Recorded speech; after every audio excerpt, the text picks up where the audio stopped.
Okay, more of Summum. Chapter 16, Mental Gender. The students of psychology are well disciplined in the understanding of the subconscious and conscious mind, the voluntary and involuntary mind, the active and passive mind, etc. Even greater understanding has been unveiled with the knowledge of the functions of the left and right brain hemispheres. The Summum doctrine of the principle of gender on the mental level has existed throughout the ages.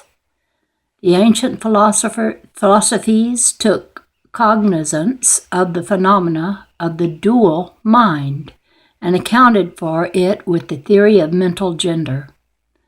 The concept of mental gender may be explained in a few words. The masculine principle of mind corresponds to the left brain, the objective conscious mind. The feminine principle of mind corresponds to the right brain, the subjective subconscious mind. Of course, the Summum teachings request the student to examine the report of their consciousness by turning their attention inward upon the self. Each student is led to see that their consciousness gives them first the report of the existence of the self. The report is, I am. This at first seems to be the final words from the consciousness, but a little further examination discloses the fact that this I am may be separated or split into two distinct parts or aspects, which, while working in unison and in conjunction with each other, nevertheless, may be separated in consciousness. While at first there seems to be only an I existing, a more careful and closer examination reveals the fact that there exists an I and a me. These mental twins differ in their characteristics, and an examination of their nature and the phenomena arising from them will throw much light upon many of the problems of mental influence. Begin with a consideration of the me, which is usually mistaken for the I by the student, until the inquiry is pressed a little further back into the recesses of consciousness. People think of self in its aspect of me as being composed of certain feelings, tastes, likes, dislikes, habits, peculiar ties, characteristics, etc. All of these go to make up their personality, or the self known to them and others. They know that these emotions and feelings change, are born and die away, and are subject to the principles of rhythm and opposition, which take them from one extreme of feeling to another. They also think of the me as containing certain knowledge gathered by their minds, and thus forming a part of themselves. This is the supposed me of a human being. The me for most people may be said to consist largely of its identification with the body and physical appetites. Their consciousness is so bound to their bodily nature that this is where they live. Some go so far as to regard their personal apparel, cars, and homes as a part of their me. These closed conscious people readily lose their personality if divested of their clothing. Even those who are not so closely bound to the ideal of personal raiment stick closely to the consciousness of their bodies being their me. They cannot conceive of a self independent of the body. To them, their mind seems to be a something belonging to their body, which in many cases it certainly is. As humans rise in the scale of consciousness, they are able to disentangle their me from their bodies, and are able to think of their bodies as belonging to the mental part of themselves. Even then, they are very prone to identify the me entirely with the mental states, feelings, and emotions existing within themselves. They are very likely to consider these internal states as identical with themselves, rather than states produced by some part of their mentality and existing within themselves, of themselves, and in themselves, but still not themselves. They see that they may change these internal states of feeling by an effort of will, and in the same way produce a feeling or state of exactly the opposite nature. Yet they notice the same me exist. After a while, they are able to set aside these various mental states, emotions, feelings, habits, qualities, characteristics, and other personal mental belongings. They are able to set them aside in the not me collection of curiosities and encumbrances, as well as valuable possessions. Just as one would shed their clothes, these obstacles can be set aside. This requires much mental concentration and power of mental analysis on the part of the student. This undressing of various mental states requires esoteric instruction found in the teachings of Summum. Still, the task is possible for the advanced student, and even those not so far advanced are able to see in the imagination how the process may be performed. Following this laying aside undressing process, students will find themselves in conscious possession of a self which may be considered in its I and me dual aspects. The me will be felt to be something mental in which thoughts, ideas, emotions, feelings, and other mental states may be produced. It may be considered a mental womb capable of generating mental offspring. It reports to the consciousness as a me, with latent powers of creation and generation of mental progeny of all sorts and kinds. Its powers of creative energy are felt to be enormous. It seems to be conscious that it must receive some form of energy from either its I companion or else from some other I that is capable of bringing into being through its mental creations. This combined consciousness brings with it a realization of an enormous capacity for mental work and creative ability. This student soon discovers that this is not all that they find within their inner consciousness. They find that there exists a mental something which is able to will that the me act along certain creative lines, able to stand aside and witness the mental creation. This part of themselves they are taught to call their I. They are able to rest in its consciousness at will. They find there is not a consciousness of an ability to generate and actively create in the sense of the gradual process attendant upon mental operation, but rather a sense and consciousness of an ability to project an energy from the I to the me, a process of willing that the mental creation begin and proceed.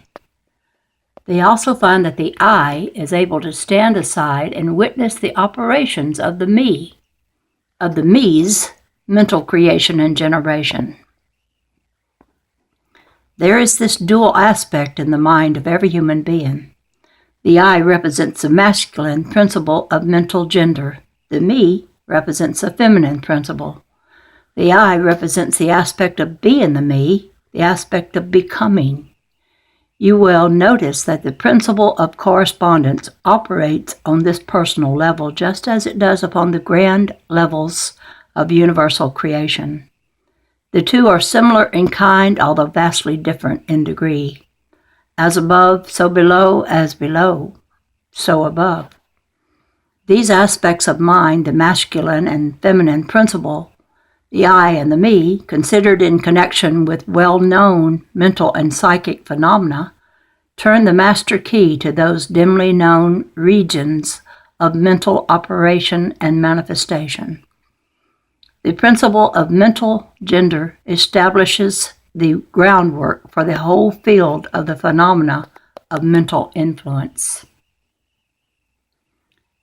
The tendency of the feminine principle is always in the direction of receiving impressions, while the tendency of the masculine principle is always in the direction of giving out or expressing. The feminine principle has a much more varied field of operation than has the masculine. The feminine principle conducts the work of generating new thoughts, concepts, and ideas, including the work of the imagination. The masculine principle contents itself with the work of the will in its varied phases. Yet without the active aid of the will, the feminine principle is apt to rest, content with generating mental images received from the outside instead of producing original mental creations. Human beings who can give continued attention and thought to a subject use both of the mental principles, the feminine in the work of active mental generation and the masculine will in stimulating and energizing the creative portion of the mind. The majority of people really use the masculine principle but little, and are content to live according to the thoughts and ideals instilled into the me from the I of other minds. It is not the purpose of this work to dwell upon this phase of the subject. Any current psychology text will include a discussion of right and left brain function. Be sure to add to this discussion the key regarding mental gender. The student of psychic phenomena is aware of the various classified under the titles of, The student of psychic phenomena is aware of the variations classified under the titles of telekinesis, telepathy, psychokinesis, thought transference, mental influence, suggestion, hypnotism, etc. Many have sought for an explanation for these varied phenomena using the theories of the various dual mind teachers. In a measure, they are correct, for there is clearly a manifestation of two distinct phases of mental activity. If such students will consider dual minds in the light of the Summa teachings regarding vibration and mental gender, they will see that the key long sought for is at hand. In the phenomena of telepathy, it is seen how the vibratory energy of the masculine principle is projected toward the feminine principle of another person. The latter then takes the seed thought and allows it to develop into maturity. Suggestion and hypnotism operate in the same way. The masculine principle of the person giving the suggestion directs a stream of vibratory energy or willpower toward the feminine principle of another person. The other person accepts it, makes it their own, and acts and thinks accordingly. An ideal thus lodged in the mind of another person grows and develops, and in time is regarded as the actual mental offspring of his or her own. In reality, it is like the cuckoo egg placed in the sparrow's nest, where it destroys the just offspring and makes itself at home. The normal method is for the masculine and feminine principle in a person's mind to coordinate and act harmoniously in conjunction with each other. Unfortunately, the masculine principle in the average person is too lazy to act, the display of willpower too weak. The consequence is that such persons are ruled almost entirely by the minds and wills of other persons, whom they allow to do their thinking and willing for them. How few original thoughts or original actions are performed by the average human. Are not the majority of people mere shadows or echoes of others who possess stronger wills than they? The trouble is that the average person dwells almost altogether in his or her me consciousness and does not realize that he or she has such a thing as an I. They are immersed in the feminine principle of mind, and the masculine principle, in which is lodged the will, is allowed to remain inactive and not employed. The strong individuals of this world invariably manifest the masculine principle of will, and their strength depends materially upon this fact. Instead of living upon the impressions made upon their minds by others, they dominate their own minds by their will, obtaining the kind of mental images desired, and moreover dominate the minds of others in the same manner. Look at the strong people, how they manage to implant their seed thoughts in the minds of the masses, thus causing them to think thoughts in accordance with their highly developed will. This is why the masses of people are such sheep-like creatures, never originating an idea of their own or using their own power of mental activity. The manifestation of mental gender may be noticed all around you in everyday life. There are the magnetic persons, politicians and movie stars, who are able to use the masculine principle in the way of impressing their ideas upon others. The actors and actresses who make people weep or cry as they will are using this principle. So is the successful orator or statesman, preacher, writer, and other people who are before the public attention. The peculiar influence exerted by some people over others is due to the manifestation of mental gender, along the vibrational lines described above.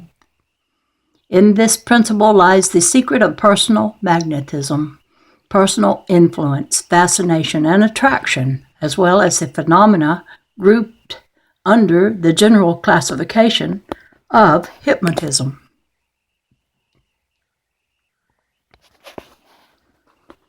The students who have familiarized themselves with psychic phenomena will have discovered the importance of that force which psychology has called suggestion, by which term is meant the process or method whereby an idea is transferred to or impressed upon the mind of another, causing the second mind to act in accordance therewith. A correct understanding of suggestion is necessary in order to intelligently comprehend the varied psychic phenomena which it underlies. In addition, a knowledge of vibration and mental gender is necessary for the student of suggestion, for they form the basis of the principle. It is customary for those who write about and teach the subject of suggestion to explain that it is the objective or voluntary mind which creates the mental impression upon the subjective or involuntary mind. However, they do not describe the process or give any analogy in nature whereby you may more readily understand the ideal. If you will think of the matter in the light of the Summum teachings, you will be able to see that the energizing of the feminine principle by the vibratory energy of the masculine principle is in accordance with the universal laws of nature. The natural world affords countless analogies whereby the principle may be understood. The Summum teachings show that the very creation of the universe follows the same law, and that in all creative manifestations, upon the levels of the spiritual, the mental, and the physical, there is always in operation this principle of gender, this manifestation of the masculine and the feminine principle, as above, so below, as below, so above. Once the principle of mental gender is understood, the varied phenomena of psychology can be intelligently classified and studied, instead of being viewed as an occult subject barred from scientific investigation. The gender principle works in practice because it is based upon the immutable universal laws of life. Further, there is in this present time, as there has been in ancient times, an opening of the veil from above to below, of the masculine force projecting itself into creation. Within the feminine womb of ancient pyramids, masculine vibratory energies were projected by half-god, half-human individuals in order to generate living knowledge. This living knowledge was stored as a vibratory state within liquids known as elixirs, soma, and the nectars of the gods. Today, this soma is known as nectar publications. The psychokinetic technology of altering the vibratory state of a liquid to hold this masculine energy is an art of the highest mastery. It is the true meaning of transubstantiation, for ordinary ingredients are transmuted to hold the Spirit of God.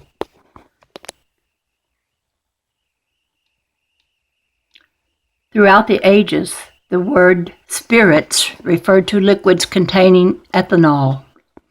Since ancient times, only the highest masters were capable of altering these liquids into storage vessels of living knowledge. These masters operate in harmony with higher laws of nature so that they may rule over the lower levels of manifestation. The minds of those who consume the nectar publications are immersed in the living knowledge. Masculine vibrations are released within the minds of those fortunate students who use the liquids, and they plant the seeds of understanding creation. No suggestion is required for the vibrations to attune the mind, for they are literally baptized with the knowledge. The application of mental gender through the practice of meditation, using these sacred publications of creation, constitutes one of the earliest forms of religious worship, a form that scattered itself throughout history and extends itself into our modern times. The spirit of your ancestors resides within the sacred soma. It carries the knowledge of creation and awaits to enter you. These vessels of sacred religious worship will open your consciousness to mysteries you will never understand until you allow them to abide within your spirit, mind, and body. Many books, many of them quite good, have been written on the subject of mental gender. The main facts stated in these various books are correct, although the several writers have attempted to explain the phenomena by various pet theories of their own. By using the theory of mental gender, the student will be able to bring order to the chaos of conflicting theory and teachings, and readily make oneself a master of the subject if so inclined. The consideration of the teachings of Summum may clear away many perplexing difficulties, a key that will unlock many doors. It is not necessary to go into detail regarding all of the many features of psychic phenomena and mental science. This material can be easily obtained by the student. With the aid of the Summum teachings, one may go through any laboratory anew. This is not a new philosophy, but rather the outlines of a great world teaching which will make clear the teachings of others, serving as a great reconciler of differing theories and opposing doctrines. Okay, we're at 24 minutes. I don't think I will have time to read this next chapter. But I didn't understand about that liquid. So if anyone has any understanding of that soma, or I forget the other name it was called, but if anyone has any understanding of that, please put in a comment what you know about it, because that's the first I've ever heard of it. Okay, this is the Dove Lady. Over and out for now. Bye-bye.